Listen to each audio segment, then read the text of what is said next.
नागपूरच्या हुडकेश्वर मधील शाळेत 1ली ते 5वीच्या विद्यार्थ्यांसाठी एकच वर्ग खोली. उपराजधानीतल्या जिल्हा परिषद शाळेतलं वास्तव समोर, प्रशासनाचं मात्र दुर्लक्ष.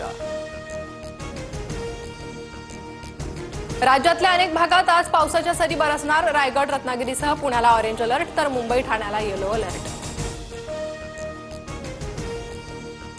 माऊलींच्या पालखीचा दुसरा रिंगण सोहळा सोलापूरच्या खुडूसमध्ये संपन्न. सोहळ्याचे विहंगम दृश्य ड्रोन कॅमेऱ्यात कैद. माळशिरसमध्ये मुक्काम केल्यानंतर पालखी सोलापूरकडे मार्गस्थ. जीएसटीच्या दरांमध्ये मोठे बदल होण्याचे संकेत. 12% जीएसटी स्लॅब 5% येणार. सूत्रांची माहिती. पुढील बैठकीत निर्णय होण्याची शक्यता. पंतप्रधान मोदी आजपासून 5 देशांच्या दौऱ्यात आफ्रिका, लॅटिन अमेरिका आणि कॅरिबियन बेटांमधील देशांचा दौरा. ब्राझीलमध्ये होणाऱ्या ब्रिक्स शिखर परिषदेतही सहभागी होणार. कोरोना लस आणि अचानक हृदयविकाराचा झटका येणं याचा काही संबंध नाही. आयसीएमआर आणि एम्सने केलेल्या अभ्यासातून नवी माहिती समोर.